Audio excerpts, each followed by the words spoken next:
बड़ी बात है. Welcome back to the class on international business communication. Today we will talk about groups and teams. We have built a base for this particular topic. In the previous topics we talked about interpersonal communication, we talked about relational communication, we also talked a little bit about collaboration. Today we will talk about the formation of groups and teams within an organization. This is where everything starts coming together. This is where organizational communication actually begins. An organization, as we discussed last time, is formed by people. An organization cannot exist without people. And how do people come together? How do they get together? They get together when they form teams, when they get together for a common purpose, for a common goal, and start working towards that goal, start contributing towards that goal in their own unique styles. So let's get into it. First thing here, what is collaboration? Unless you know what collaboration is and how it occurs and how communication facilitates collaboration, you cannot understand what I'm just going to tell you. So we really need to understand the concepts of communication, verbal and non-verbal, and the barriers to communication, and how relationships are formed and what those relationships do before we can move on to teams and groups. So discuss amongst yourselves what collaboration is. Also discuss what one can facilitate, how one can facilitate collaboration among diverse groups of people. Again, we are talking about international business communication, and by virtue of, or by definition, international business indicates diversity. We are talking about crossing boundaries. We are talking about people from very different backgrounds coming together. As it is, there's diversity amongst us. We belong to different age groups. We've had different systems of education. We've had different we've developed different skills. We've attained expertise in different areas. To add to that, we end up speaking different languages. We are communicating through a common language, which is English. But still, English could be a second or third or fourth or fifth language for many of us. So that is one big issue. So diversity is implicit in international business communication, which is why I keep stressing on this, which is why I keep bringing it up in different discussions. So we are talking about facilitation of collaboration among diverse groups of people, people coming from very different backgrounds. I would also like you to discuss what the challenges would be to collaboration among global teams. Now, in the last class, we talked about global teams. We talked about global teams being the ultimate form of collaboration, which means, you know, it's very easy to get together with people you know. It is very easy to get together, find common ground and form common ground with people who have something, who share something with you, either a common language or a common community or a common background or whatever. But when we talk about international business, that is as diverse as it gets. Many times we don't know who we'll be talking to. We don't know the gender of the person by their name. I'll give you a simple example of an Indian name. I mean, even we get confused, you know. Hindi name as Anshul. We have Anshul, girls who are called Anshul, and we have boys who are called Anshul. And this is coming from someone who is an Indian who's heard these names growing up. Even then we don't know. So, and I'm just giving you one example of one name. There are so many other different names. And so I am just trying to point out the fact that we have absolutely, at times we may not have any idea of who we are talking to, what the person looks like, what age the person is at, what background the person is bringing to the communication. And as we've been discussing since the first session, effectiveness of any message depends on the similarity of contexts between the sender and the receiver. And if the sender of the message can figure out something about the receiver's background, it always facilitates the drafting or composition of an effective message, because you know, you can have some idea what the person wants. Just by looking at somebody's details on a piece of paper, or just by answering a question on a piece of paper, or by responding to a problem that comes to you, as far as this offshoring is concerned, there are people who have problems on a different continent. The people who are actually getting paid for the resolution of these problems are sitting on a second continent, and the people who are resolving these problems are sitting on a third continent. So that is a perfect example of a global team. Back office operations are in India. The money is being managed in the US. The people who are manufacturing the products are sitting in Europe. And so it is just, it's mind-boggling. And we have absolutely no idea who we are dealing with. We speak different languages, but we come together and we get things done. And we serve customers sitting on a fourth continent. So maybe in Australia. So that is what we are doing. That is what the world is coming to. And that's why whatever I'm telling you becomes very relevant to modern day communication. Okay. Interpersonal relationships at work.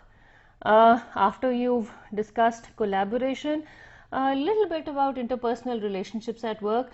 Depending upon the perceived hierarchy, we have two main kinds of relationships, complementary and symmetrical. Complementary relationships occur or take place or are formed when communicators engage in contrasting behavior in which one person controls and the other relinquishes control, for example, superior and subordinate. We have symmetrical relationships between peers when communicators mirror each other's behavior. So a mixture of complementary and symmetrical, sorry, it shouldn't be supplementary, the word should be symmetrical. A mixture of complementary and symmetrical relationships are teams where you are responsible to the person senior to you in hierarchy, and you're also constantly communicating with each other to work towards a common goal. Okay, groups and teams. What are groups? Groups are constituted of 3 or more individuals who interact over time, depend on one another, and follow shared rules of conduct to reach a common goal. That is one of the definitions of groups, and this was given by Julia Wood in 1998 in her book. Team is a special kind of group that is characterized by different and complementary resources of members and by a strong sense of collective identity. So a group is, they depend on one another, they follow some rules, they get together to reach a common goal, but they are more permanent, they are more long lasting. Teams are they are a subset of groups. They are very specialized, very focused, and the resources are complementary, and they have a collective identity. They get together, they do what they are together to do, and then they sort of disintegrate. Okay, why do you need to study group behavior and communication? We need to study group behavior and communication because groups do exist and hence must be dealt with. Okay, groups are inevitable and ubiquitous. Ubiquitous means they are present everywhere, you'll find them everywhere. Groups mobilize powerful forces which produce effects on the utmost importance to individuals. Groups get together and they exert a powerful force on the members, and we'll talk about this in the next class when we talk about the pressures team members face from each other and the pressures we face at work. So once groups are formed, some mutual expectations start coming up and people start consciously or unconsciously pressures are exerted on the members, and pressures are also exerted from the members on the group as a whole. Okay, groups may produce both good and bad consequences. We get together, we don't want to get together to do something bad, but still the ultimate consequences, groups take a shape of their own and they produce different kinds of consequences. A correct understanding of group dynamics permits the possibility that desirable consequences from groups can be deliberately enhanced. So once we know group dynamics, once we understand group dynamics, we can come up with desirable consequences from, we can figure out a way of effecting desirable consequences from the manner in which group behaves. That is why it is important to study group dynamics. They are present everywhere. They exist, they take a shape of their own, they evolve. We have to accept the fact that they may have good and bad consequences, and if we understand how groups are behaving, how pressures are being exerted on the group members and by the group members on the group, it becomes much easier, much more possible for us to channelize the collective energy of the group into a positive direction. Some concepts in group communication. Number of people define the function and effectiveness of the group. The size of the group determines what the group can do and how well the group can do it. And that's a given. The second one here is mutually interdependent purpose. In a group, the members have a purpose that can be reached at or arrived at by mutual interdependence. So people have a collective sense of purpose, and they know they get together because, if one person can't do it, the other person can. So we get together, we have a common interest, but we are dependent on each other for the achievement of that goal. The third point here is sense of belonging or membership. Now that is the another concept in group communication that we will be talking about. We get a sense of belonging, we sort of start liking each other, we start blending in with each other when we come to a group. Okay, and in this we have 3 points. It leads to a sense of inclusion. There is some amount of control, and there is some face or public image that needs to be maintained. In a group, these things are present. Another thing is face-to-face interaction happens in groups. So we usually end up interacting with each other. Now in this day and age of digitality, digital communication, face-to-face interaction could mean a video chat. Pretty much as far as global teams are concerned, I mean, we don't really fly each other out. We just meet each other online and talk to each other, but it always helps if the group members can see one another at some point. Behavior of members could be functional or dysfunctional, and the roles the members engage in could be task oriented, could be maintenance or social emotional roles, or could be a mixture of the two. Some elements of group behavior: we would have activities that people do. Interaction would mean communication between people in which the activity of one is in response to the behavior of another. And sentiment is a thought about someone or something. The emotions we attach to the group members, those are sentiments. I feel good about working with you. I think you're an open-minded person. I think you are a shy person. I think you're a defensive person. I think you're an expressive person. You may be whoever you are, but I have all these opinions about you, and you have similar opinions about me. Why do people end up joining groups? Why do we form groups? We've talked about why we study groups, but why do we join groups? And I've studied lots of things. Now, before we move on to that, I would like to show you a book that I have referred to for this particular presentation. It's called Small Group Communication, Theory and Practice. I referred to the 7th edition. I believe that later editions are available. This book was at that time edited by Robert S. Cathcart, Larry Samovar, and Linda Henman, and this book was published in 1996. I'm sure a later edition of this book is available, so please refer to it if you can get your library to buy it. The nice part about this book is that different chapters have been contributed by different people, so different experts in different areas of group and team communication have contributed to writing portions of this book, and it would help if you're interested in small group communication or group and team communication. I had bought this book on the suggestion of Dr. Alton Barber, who was a professor emeritus at the University of Denver. So, okay. So, based on one of the articles in this book, I've come up with some inputs for you. Satisfaction of psychological and social needs is one reason why we join groups. We need attention, we need affection, we need belongingness, and that is why we get into a group. We just talked about inclusion being an important part of a group. So when we are in a group, we are defined partially by the characteristics of that group.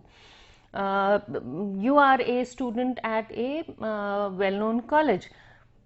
Everybody will think you're smart. You're hardworking. You are a student at, say, IIT Kharagpur, one place that I can think of. So if you're a student at IIT Kharagpur, whether you are working hard on a particular day or not, everybody will think that all the students at IIT Kharagpur always work hard at all times. You are a student at IIT Kharagpur, you are expected to be meticulous, and you get the respect outside. Within, of course, within the walls of this campus, there is comparative, relative grading. Some students are better than others. Some students perform better than others. I shouldn't say are. Some students perform better than others. But when we talk about going out of these four walls, we are all identified. Students and teachers and researchers and staff at IIT Kharagpur are identified by the qualities that people associate with the brand name of IIT Kharagpur. So this is what group inclusion does. Satisfaction of psychological needs. We feel happy, we get the attention we think we deserve, and we have a sense of belongingness. Once we enter these four walls of campus, we belong together. I am one of you, one of the students here at IIT Kharagpur, or at least we are part of the same family. We are traveling by the same train from Kharagpur to New Delhi. During vacations, 1.5 bogies are filled with people from Kharagpur traveling to Delhi or places en route to Delhi. And so, we sort of gel well better with each other. We see familiar faces even though we've never spoken to them, and that feels good. Membership helps with the achievement of larger goals due to division of labor. So what happens is that if we have a large goal, we have something major that we want to achieve. Now, you may not be able to do it single-handedly, but when you are a part of the group, the activities get divided. So it's 4 people building a wall in one day. Classic unitary method problem in school. How long does it take? If it takes 1 man to build a wall in 4 days, how much time will it take 4 men to build the same wall? 1 day. And that is pretty much what this is. You get together, the amount of effort is divided, and the work gets completed faster, and some things that may not be feasible for you if you do them single-handedly become very possible when you join a group. Okay. Groups facilitate the provision of multiple sources of information and knowledge that might not be available to one individual that can aid the above. Now, what happens here is that we have multiple sources of information that might be available. I bring my own set of resources to the group. You bring your own set of resources. Somebody else brings their own set of resources. Maybe I have a large collection of old classic books on communication. Maybe we are writing a paper on communication theory together. I have a large collection of books, but I don't have such a large collection of research papers. Somebody else comes along and says, you know what, I have all these different research papers from all these rare libraries and databases. I don't have books, but I have this 500 GB disk that has like 10,000 papers on it, so we can go through them. Okay, so nothing can replace these books, but there comes another person with the latest information, and the third person says, you know what, I have no books, no papers, but I have this large amount of data. I have worked in an organization, I have conducted these 50 surveys, I have the results of these surveys. So let's all get together, pool in our resources and write a brilliant paper on communication theory and its applicability to the industry. We think about the applicability based on what this person with the data tells us. So we bring different sources of information and create a new project and create a new goal and achieve that goal. Meets the need for security. I belong, so I feel included. I feel that I am a part of a place or a group. Contribution to an individual sense of positive social identity. You feel good when people say, oh, you're working in such and such company. Great. You're working for American Express. Very good. You're working for the government. Excellent. So, or you're a banker, or you're an academician. I mean, all academicians don't get together, but then we are one community. We're sort of slotted in the category. You're a professor, okay, all professors must be like this. You are a banker, all bankers are very good with numbers. And you could be an HR professional in a bank. You may not be very comfortable with numbers, but you're very good with customer service. And but the minute you say I work in a bank, they say, yeah, customer service is okay, but you are also good with numbers. That is why you're working in a bank. So it gives you a positive social identity. People attribute traits to you that you may not necessarily have, but you may develop them because of the expectations the society places on you. So all in all, it's a positive experience. And social facilitation, of course, brands, groups offer you a special kind of identity, and that identity may open doors for you that you may not otherwise have had access to. Okay, group characteristics, big one here. Identity. We have an individual identity when we go into a group. So within the group, I am known by who I am and the specific traits that I bring to the group. I think this slide is looking, it wasn't looking too cluttered when I looked at it on the computer. So while the camera is focusing on me, I'm going to split it up into 2 slides. So that's fine. I think the cameraman can focus on the computer while I do this. Thank you. It wasn't looking as cluttered, but I will just quickly split it up and it will become easier.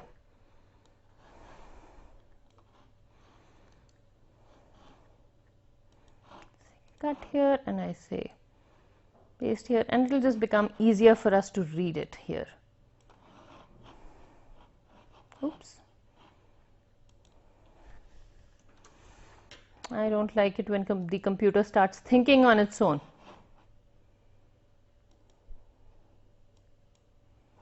Great. That's done.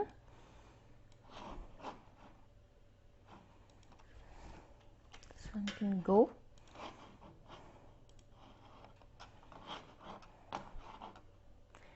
I think in order to increase the size, I will probably have to put it on another slide. Otherwise, the computer thinks on its own. I'm trying to do something that I would do in a regular class as well. If I came up with something like this,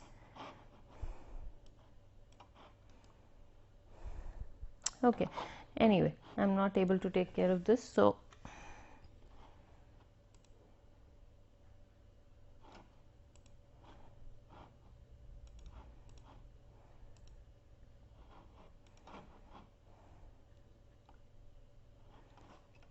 I'm not sure what I did.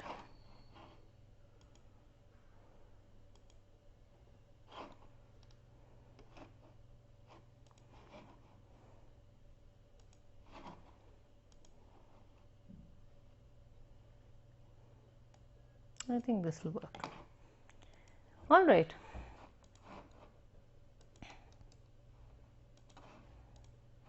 This is probably what I would do if I were in class. If I found out that something was just not working, I would immediately fix it, and that's what I'm doing here.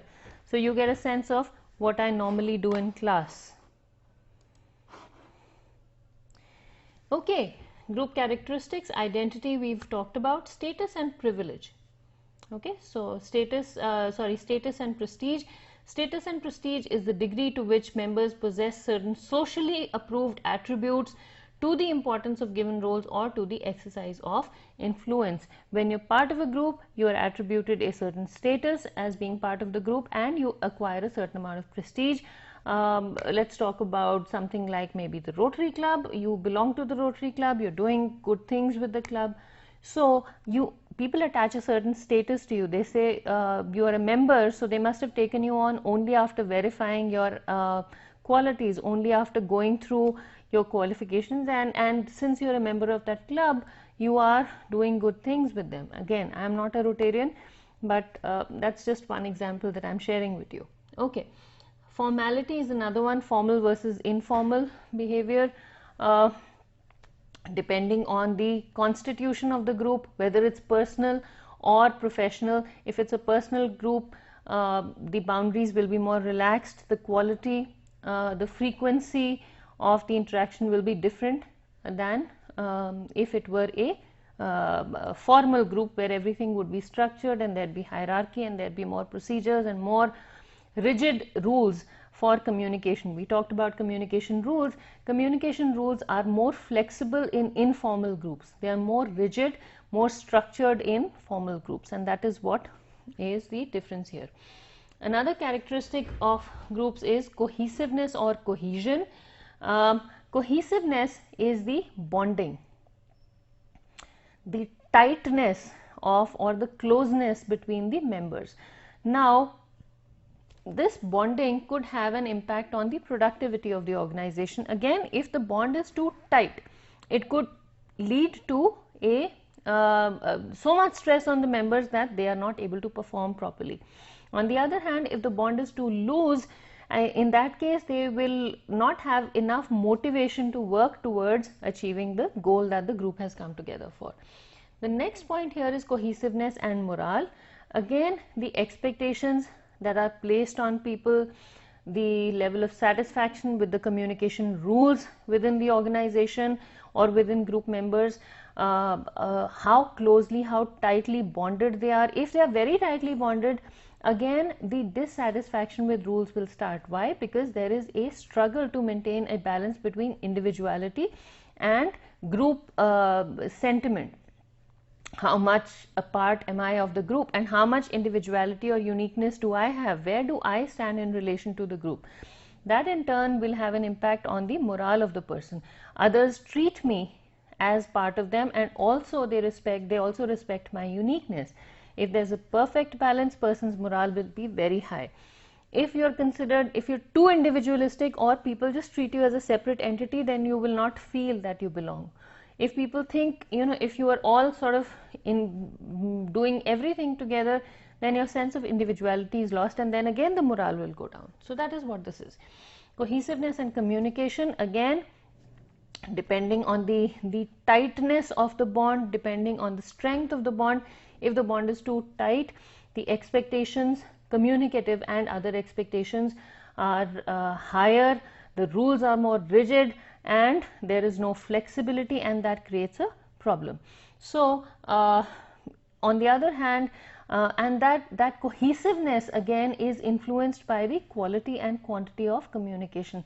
How rigid are the rules? How often do you talk? Who decides when to talk? Who decides when to end the interactions? How do you communicate your dissatisfaction with the rules? What happens when there are interruptions in the communication? So all that impacts cohesiveness or bonding or tightness within the group members. Okay, interdependence is another characteristic. Interdependence means that how well are you contributing to the group's purpose together? Are you sharing resources? We know what we want to achieve. I know what you are bringing to the table. Am I contacting you when I need what you have? Do I feel comfortable enough contacting you? And when I contact you, do you really give what you have to the group, or do you just save it for yourself and hoard it? That will have an impact on what I feel about the group's behavior.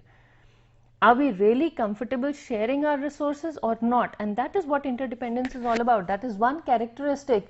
But then what interdependence really is the feasibility of sharing resources, willingness and feasibility of sharing this common pool of resources. And of course, doing things. When I've finished my work and you are next in line, do you immediately take over, or do you wait for me to contact you, or you just hold back till I've asked you 15 times and you're like, okay, I'll do this for you as a favor.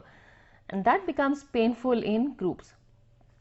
We all do that. We all slack at times. Sometimes we just don't have the time. Sometimes we are deliberately trying to hold on to information or to our parts of the group work. So all this is interdependence is a function of the group, and it in turn also influences whatever we have talked about here. It can influence your identity, it can influence your status and prestige, it can influence the level of formality in the group, it can influence the cohesiveness, and it can influence the commitment and group size also. So all of these factors are interrelated. I mean, I've just put them there.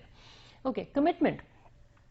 Again, commitment is one aspect of communication, aspect of group behavior that's very important. It is influenced in and through the communication that goes on within the group. What happens is, whatever people say about how committed they are to their work and how they express this commitment to their work has an impact on how we feel about our commitment to the work. I may be feeling very, very into my work, but if I see everybody around me slacking, then I feel, why am I the silly one just always arriving at the office at 8 a.m. and going back at 10 p.m. Why should I be putting in all this work? I'm an equal participant in the group. And everybody else around me reaches the office at 11, leaves promptly at 4. Why should I be the odd one out? So that influences my level. I may feel the urge to do things as well as possible, but then after a point, either I become the scapegoat, or when I see a lot of freeloaders around me, I become the person who they can dump all the work on, saying that her commitment is the highest. Or if I'm really low on commitment, then my sense of commitment can be enhanced by the communication that goes on in the group, by the feedback I receive from people, and by what I hear within the grapevine and what I see in the non-verbal communication of my peers. Group size is another factor in another characteristic of the group. Again, the ideal size of a group is between 5 and 7 members, but that's based only on one research. Group size can depend on who's involved, what people are doing, why they are getting together, all of that stuff. So, I mean, there is no standard size for this. Okay. Next one, group norms. Again, we'll talk more about this in the next class. I'm sorry for the clutter. As you know, I just sort of changed to a new slide. So, okay. So, group norms are the explicit and subtle norms or subtle suggestions followed by the group members based on the feedback they give to each other about how they should be behaving in the group, what they should be saying about the group, what they should be thinking about the group, etc., etc.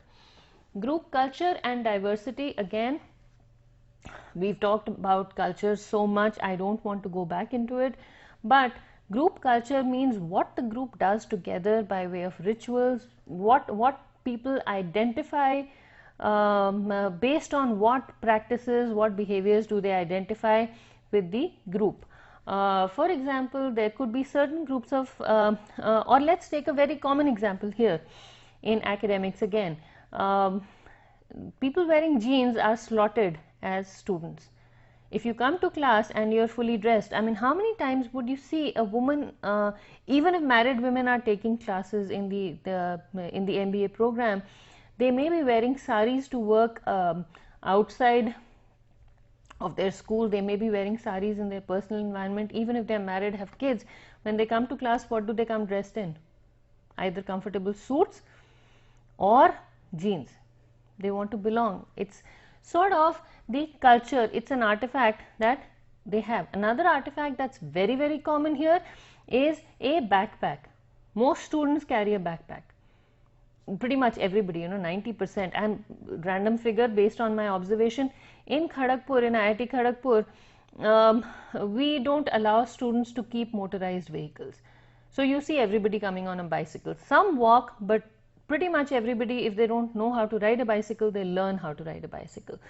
So that's another artifact. And the kind of phone you carry, the language that you use, the slang that you use, everything is dependent on the culture of the group you think you belong to.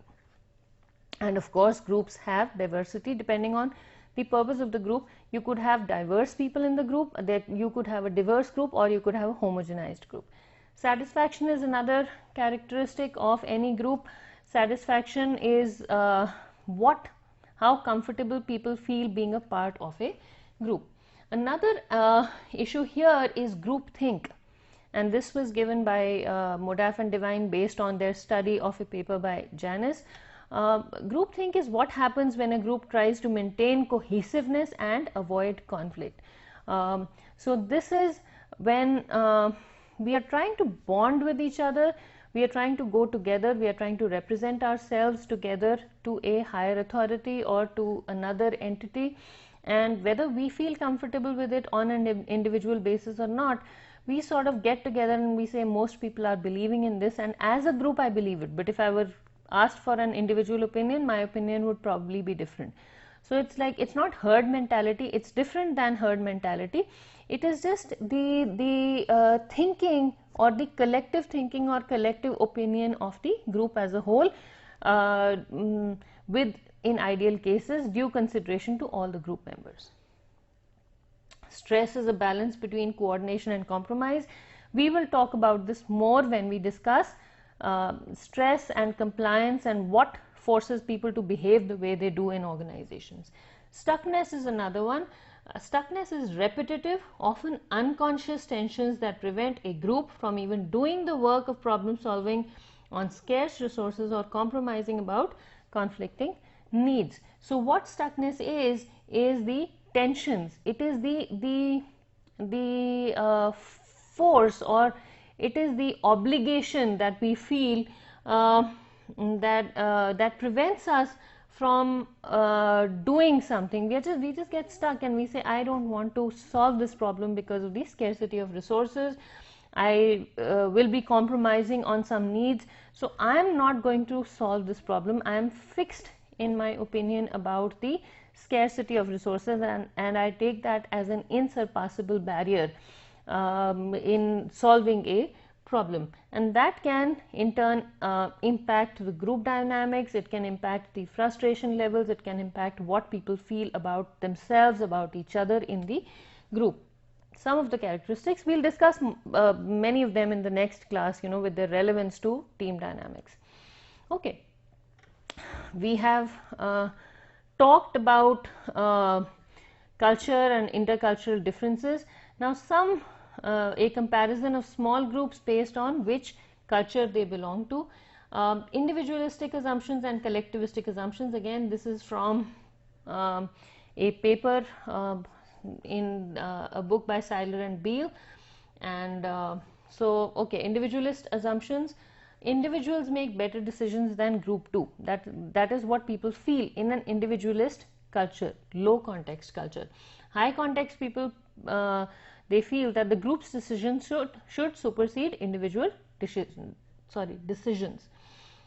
In an individualist culture, the assumption is that leaders and not the group members should do the planning. In a collectivist culture, a high context culture, people feel that the group should do the planning, the individual should do the work for the group that has been allocated by the group to them. In an individualist culture, the assumption is that individuals should be rewarded for their performance. In a collectivist culture, people feel that reward and recognition and negative feedback should be shared among group members. Everybody is equally responsible for whatever the group does as a whole. In individualist cultures, the assumption is that competition among group members is good. In a collectivist culture, people feel that teamwork is more important in the competition. So the team as a whole has more stake, and hence should be given priority when it comes to competing. We shouldn't compete with each other, we should compete with each other against somebody else, because we'll support each other and we are stronger when we are together. In an individualist culture, the best way to get things done is to work with individuals as opposed to the entire group. Divide and rule, and no, not really, but then again, it is the best way is to tap into individual capacities and skills and energies and get things done. In a collectivist culture, the group is the best way to accomplish goals, because there is a combined energy. The sum of the parts, the total energy of the group is greater than the sum of its parts, and that is the thinking that applies here. In an individualist culture, the assumption is that groups or teams are often perceived as a waste of time, because they just end up wasting each other's time. They get together, they bond, they waste so much energy. In a collectivist culture, the assumption is that the commitment to the group is the strongest when the group reaches the consensus. So at that point, again, the whole group is, or the energy of the group as a whole is greater than the energy of the individual parts taken together. Group functions and roles. What do groups do when they get together? The first function that groups have is information management. It is data collection and information activities in that group. They manage information, they collect data, they do things together, they analyze problems. They also establish norms, goals and procedures in the group depending on who's taking the lead. There's some gatekeeping going on there. They may encourage and regulate participation in the group.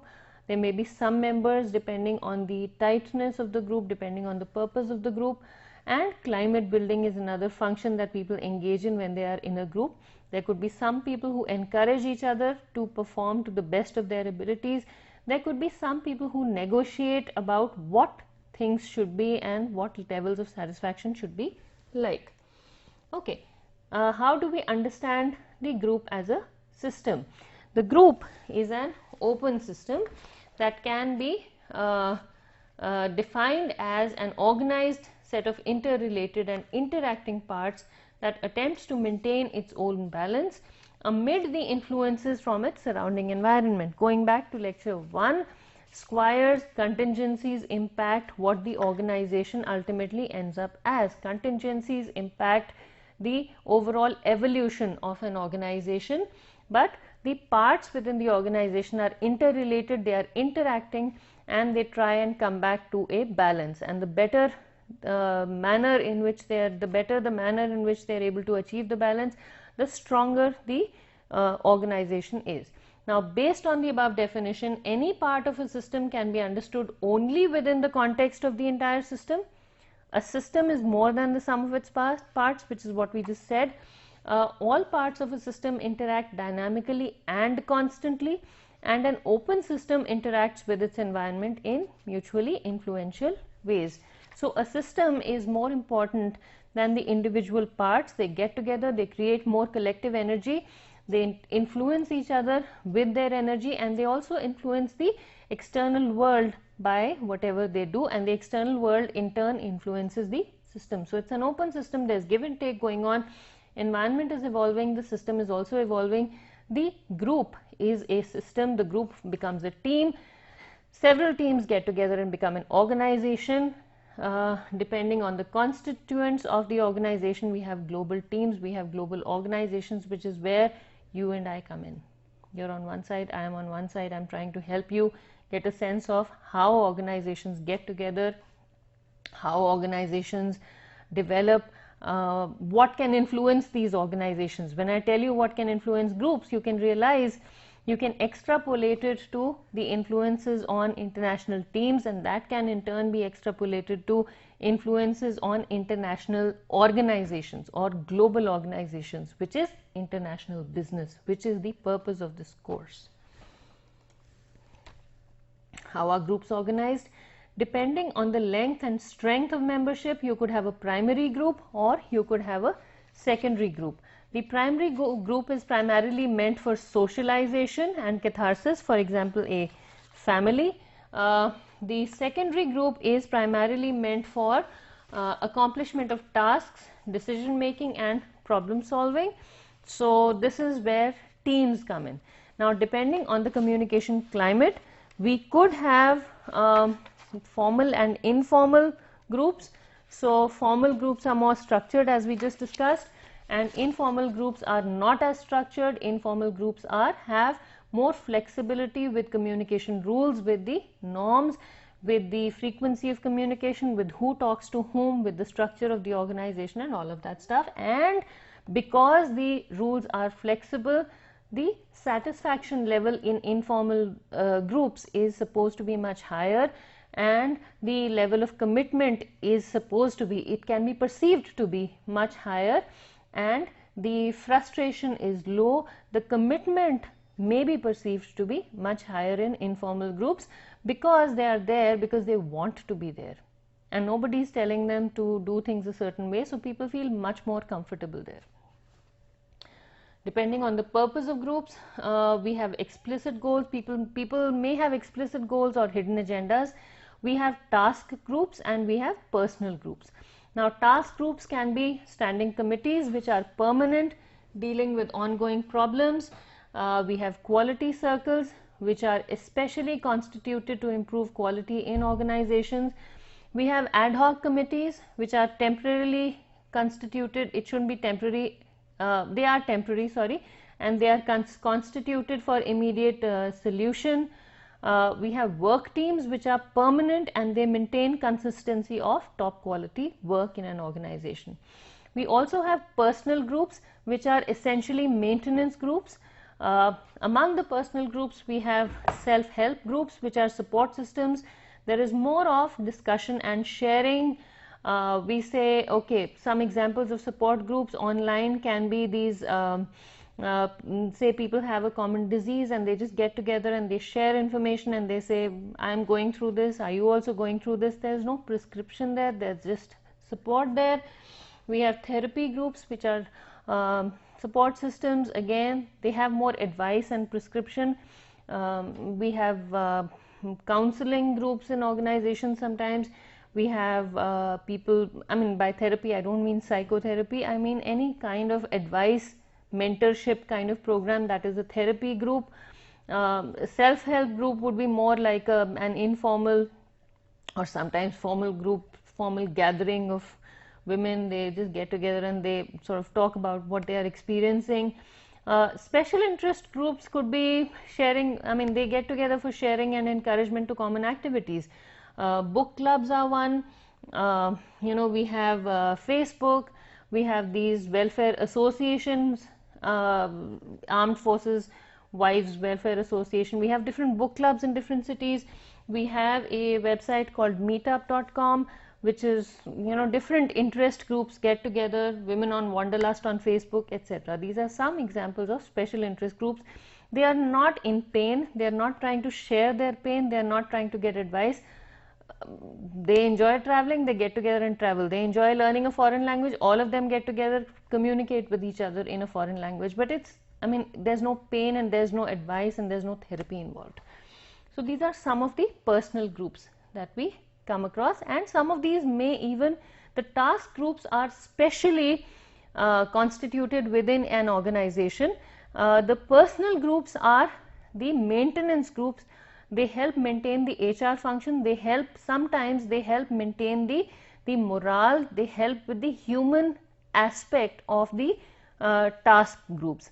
So in task groups we have pretty much tool talk going on, and here we have more of social talk going on. Work group typologies. I was just shown the board for 15 minutes and I'll try and wrap this up in maybe 10 minutes. 4 of those 15 minutes have already passed. Now, according to an article by Alcorn in this book by Cathcart, Samovar and Henman, I showed you this book. There's an article by Alcorn in this book, and according to Alcorn, and I'll give you the references at the end of the course, we have two major types of work group types. We can have defensive work groups and we can have non-defensive work group. And the different types of defensive work groups are homogenized, institutionalized and autocratic work groups, where members offer different solutions to the same problem and they cause anxiety within the group. Non-defensive work group essentially deals with group participation in a non-defensive way, and that is the intentional group. And I want to highlight the experiences of these group members, and these tables have been taken directly from this book. The article is called How Groups Are, Understanding Groups at Work. Understanding Groups at Work is the name of the article. It's by Seth Alcorn and it is published in this book called Small Group Communication Theory and Practice. And within this article we have these tables that I have put up again on the slide. So I'll just go through these tables. One of the tables deals with the cultures, the other one deals with the membership, and I will try and share this information with you right now. Okay, in homogenized groups, what happens is, I just told you the differences between these groups. Now, in homogenized groups, all members have equal status with no clear individual roles. They are all coming from the same background, so they have an equal status. Everybody is everybody, and everybody is a nobody. In an institutionalized group, members are assigned to specific roles and the status and given guidelines for change of status. You are an assistant professor. If you do X, Y, Z, you will be promoted to the rank of associate professor. Or you are looking after the HR function. If you acquire a set of computer skills, we will put you in charge of the IT division. So all of that, that is an institutionalized group. Autocratic group is where all members are assigned roles and statuses, but no guidelines are given for change. It depends on the whim of the leader. We'll come to that in a minute. In an intentional group, the roles and status are assumed by members based on the need of the group and leader. So we get together, there's a clear direction, but the roles and status are assumed. We just take on the roles. One day I do something, next day you take initiative and you start doing something else. And we sort of work.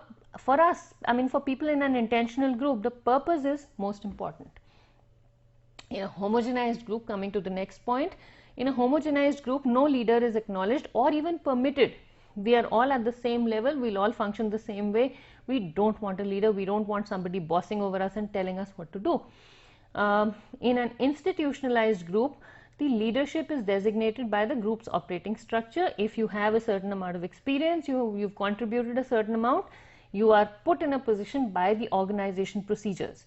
In an autocratic group, the leader is the omnipotent and incomplete. The leader is omnipotent and incomplete group control of the group. The leader decides what happens in the group. In the intentional group, leadership emerges or is passed on based on the needs of the group and its members. In a homogenized group, next point, autonomous behavior is attacked and not supported by members. You try and take initiative, people don't like it. In an institutionalized group, autonomous behavior is controlled by procedures. Procedures decide where you can take initiative and where you shouldn't be taking initiative.